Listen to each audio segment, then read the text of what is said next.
जितने भी स्टूडेंट जो ग्रुप वन का एग्जाम्स दिए हैं और जिनका ग्रुप वन का पेपर अच्छा नहीं गया है, और अगर वो अभी ग्रुप टू की तैयारी कर रहे हैं तो वो लोग ये वीडियो से चले जाएं।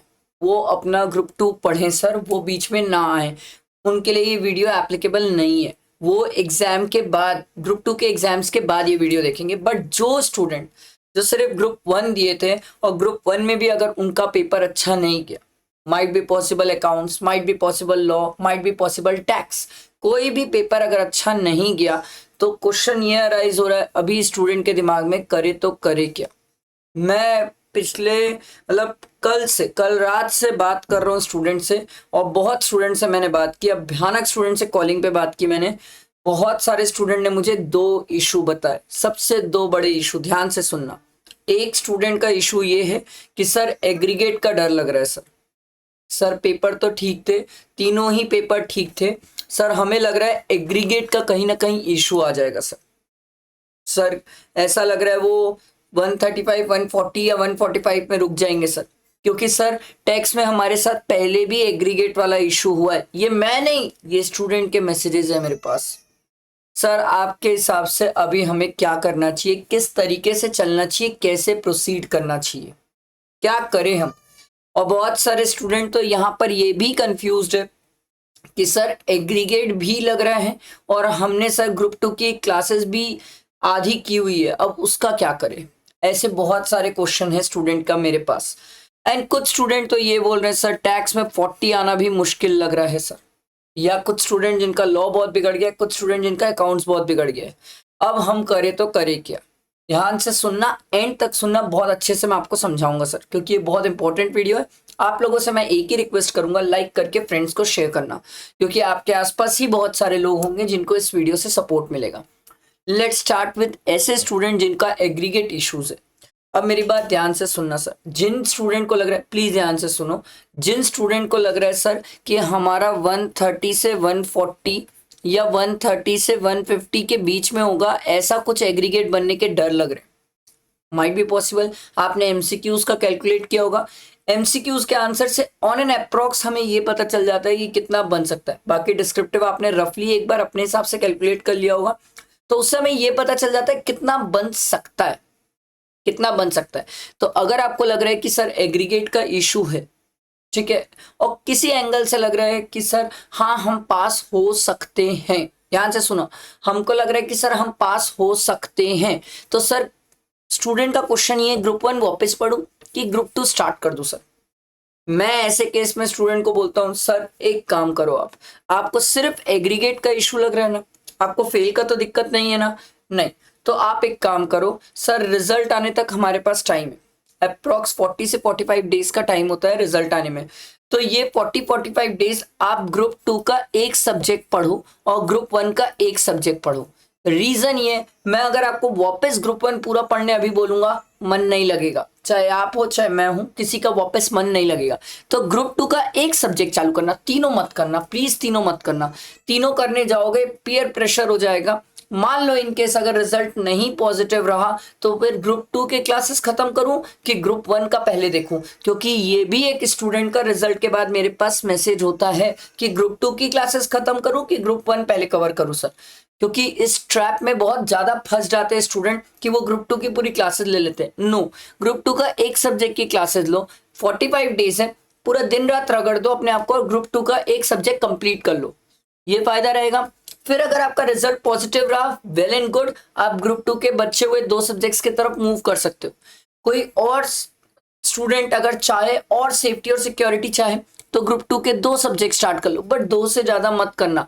कवर अप करने में 45 डेज में खत्म करने में भी जान निकलती है सर। कोई भी क्लासेस अप्रोक्सीमेटली 100 से 150 आवर्स तो मिनिमम होती है सर, उसको खत्म करने में भी समय लगेगा। तो सोच समझ के करो, हड़बड़ाओ मत, एकदम से सब चीज के पीछे मत भागो। समझ आ रही है कहानी, बैठा दिमाग में। और कई स्टूडेंट ऐसे जिनको लग रहा है सर ग्रुप वन में एग्रीगेट का तो इशू है, ग्रुप टू हमारा क्लियर है, तो क्या करें। देखो, ग्रुप वन में अगर एग्रीगेट का इशू लग रहा है, ग्रुप टू अगर आपका क्लियर है, तो ग्रुप वन में आप एक सब्जेक्ट पढ़ना स्टार्ट कर दो रिजल्ट तक, और आराम से काम को रिलैक्स होके बैठो सर। चांसेस है आप निकल सकते हो ना, एग्रीगेट का ही है, कई बार निकल जाते हैं। नेक्स्ट सर, कुछ स्टूडेंट ऐसे हैं जो अभी ग्रुप 2 वापस पढ़ना नहीं चाह रहे हैं या ग्रुप 2 की क्लासेस ही नहीं किए, उन्हें ग्रुप 1 में एग्रीगेट का इशू तो लग रहा है, बट सर वो चाहते हैं कि मल्टीपल अटेम्प्ट्स हो गए हैं, सर लूप होल में फंस गए हैं, बार बार एग्रीगेट एग्रीगेट एग्रीगेट बार बार परेशान कर रहे हैं। तो आप रुको, मेरे लिए आपके पास बातें हैं, आप रुको, एंड तक रुको, आपके लिए बहुत काम की बात मैं बताने वाला हूँ। ये समझ आया एग्रीगेट वालों को? ठीक है। कुछ स्टूडेंट ऐसे हैं जिनका 40 भी मुश्किल लग रहा है, चाहे अकाउंट्स में हो, चाहे लॉ में हो, चाहे टैक्स में हो। अच्छा, एग्रीगेट में भी एक स्टूडेंट ने मुझे ये बोला कि सर मेरा अकाउंट्स और लॉ अच्छा था, मेरे को सिर्फ टैक्स का डर है, टैक्स के कारण ही एग्रीगेट का लग रहा है। मैं बोला भाई ऐसे चांसेस में निकलने के बहुत अपॉर्चुनिटी रहते हैं, रिजल्ट तक वेट कर ले।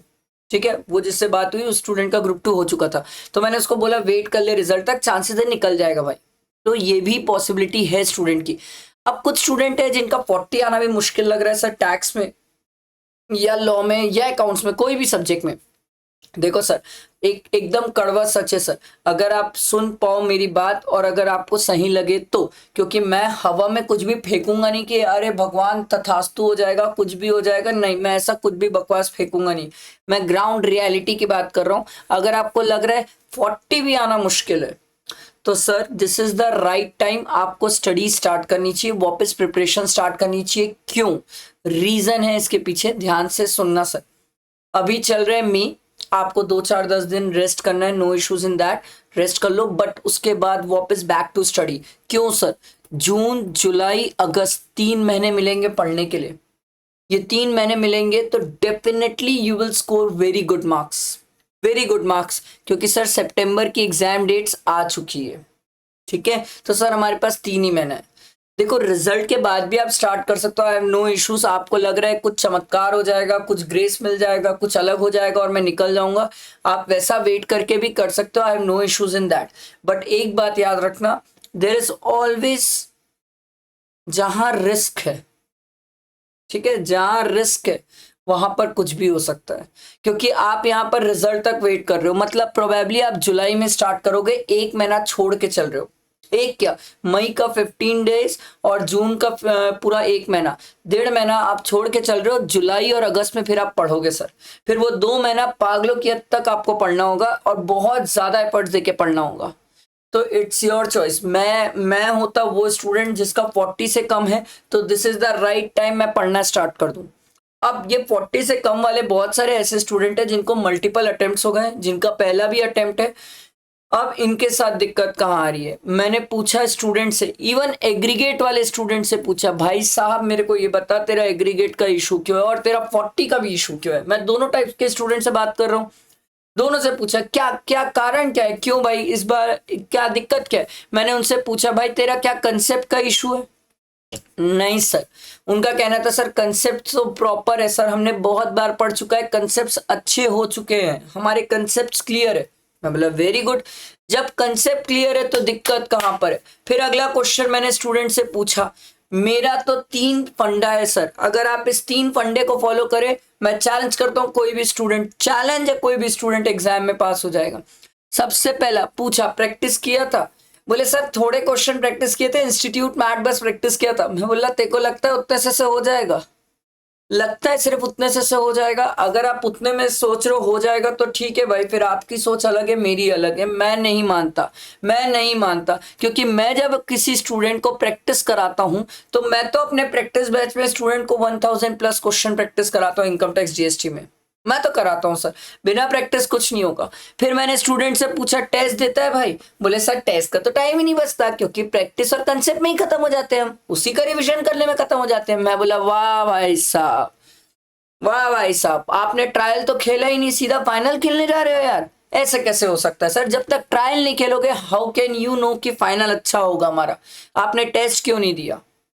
अब 2 चीजें सबसे बड़ी जबरदस्त, प्रैक्टिस और टेस्ट। अब इसके बाद स्टूडेंट का एक क्वेश्चन ये आता है, सर हम प्रैक्टिस टेस्ट तो देना चाहते हैं, हमें ना सर ये 3 मंथ्स कोई प्रॉपर मेंटोर कर दे यार। मैंने बोला ठीक है, एक काम करते हैं, मैं आज तक स्टूडेंट को प्रैक्टिस और टेस्ट प्रोवाइड करता था, ये मेरी जिम्मेदारी होती थी कि मेरा प्रैक्टिस बैच होता था, मेरा टेस्ट होता था, सब कुछ। स्टूडेंट ने मुझे बहुत रिक्वेस्ट किए लास्ट अटेम्प्ट से कि सर मेंटोरशिप ये चाहिए सर, आप हमारे साथ रहो। आप हमें रिस्पॉन्ड करो, आप हमें गाइड करो, आप हमें समझाओ। और सर अगर हो सके तो सर कोई कोई आपके साथ एक जन AIR वाला हो सर, जो हमें AIR लेवल की स्ट्रैटेजी बताए, तरीके बताए, पढ़ने के तरीके बताए और समझाए सर। तो मैंने इस बार से स्टार्ट किया mentorship sir. Sir test, practice और मेंटोरशिप, ये 3 चीज से रिलेटेड आज शाम को मैं अनाउंसमेंट करने वाला हूं सर। और अगर आप इस चैनल पे नहीं है तो डेफिनेटली बहुत बड़ा लॉस है आपका। तो ये मैं आज शाम को 7 बजे 7 PM को अनाउंसमेंट करूंगा सर। कोई छोड़ के मत जाना चैनल, विश्वास करो this is the best thing. और मैं आपको चैलेंज करता हूं, जो मैं लेके आने वाला हूं, आई पर्सनली थिंक मैंने आज तक कहीं कहीं पर नहीं देखा है। वो बहुत नई चीज है जो मैं लेके आने वाला हूं सर, बहुत नई चीज। और अगर कोई उसे फॉलो कर लिया तो कोई कितने भी मल्टीपल अटेम्प्ट्स वाला स्टूडेंट हो, कोई कितने भी, या फर्स्ट अटेम्प्ट वाला हो या पहली बार दे रहा हो सितंबर में, वो रिजल्ट में इधर उधर नहीं हो पाएगा। पर वो जो मैं लेके आऊंगा शाम के 7 बजे, आपको वेट करना होगा, थोड़ा सा वेट करना होगा। मैं बहुत जबरदस्त चीज लेके आ रहा हूं, बेहतरीन चीजें जो आपने कभी कहीं नहीं देखी है sir. I promise, I promise. ठीक, तो मैं आप लोगों के लिए मेंटोरशिप लेके आऊंगा। स्टिल किसी स्टूडेंट को मुझसे अभी भी कनेक्ट करना हो व्हाट्सएप में, तो ये मेरा नंबर है, व्हाट्सएप में आप पिन कर दो। आप थोड़ा सा पेशेंस रखना, बहुत कॉल मैसेजेस हैं, रिप्लाई करते करते सबको टाइम लग रहा है। कॉल पे रिप्लाई कर रहा मैं इसलिए टाइम लग रहा है, मैसेज में करूंगा तो 5 मिनट में हो जाएगा। कॉल पे रिप्लाई कर रहा है, एक एक से बात कर रहा है, इसलिए थोड़ा सा टाइम लग रहा। तो आई होप मेरी बात आप समझ रहे हैं। हम शाम को तैयार रहेंगे प्रैक्टिस, टेस्ट और मेंटोरशिप के लिए। ये मैंने आपको बेसिक सिनेरियोज बताया जिसमें स्टूडेंट फंसे हुए हैं। और कुछ अगर आपको लगता है तो आप मुझे व्हाट्सएप पे पिन करो, मैं आपको रिप्लाई करूंगा, पर्सनली 1-to-1 आपसे बात भी करूंगा सर। ठीक है, स्टे कनेक्टेड, स्टे ट्यून, इसी में साथ में रहना है। और आपको ही पता है वर्धमान सर साथ देते हैं, बाकी का नहीं पता। वर्धमान सर आपके साथ रहते हैं और साथ देते हैं सर, आगे भी देंगे। तो आपको मेरे साथ बने रहना है सर। ठीक है, तो लाइक करना, ये वीडियो जितना हो सके फ्रेंड्स को शेयर करना, क्योंकि आपके फ्रेंड्स को हेल्प की जरूरत है। ठीक है, बहुत लोग हैं जिनको हेल्प की जरूरत है, बहुत लोग अटेम्प्ट्स के लूप होल में फंसे हुए हैं सर। हेल्प एवरीवन बहुत जरूरी है सर, बहुत जरूरी है, हमें इससे निकलना है बाहर। मैं खुद भी अटेम्प्ट के लूप होल में था, तो मुझे पता है कि इसका दुख दर्द क्या होता है, मुझे पता है। सो आई पर्सनली थिंक कि आप इसे शेयर करेंगे, फ्रेंड्स को शेयर करेंगे, मेरा नंबर है, आप शेयर कर सकते हैं, no issues in that. But definitely I am there to help each and every one. मिलते हैं शाम को 7 बजे, बहुत अच्छी चीज मैं आपके लिए लेके आने वाला हूँ सर, तैयार रहना। ठीक है, चलो, थैंक यू।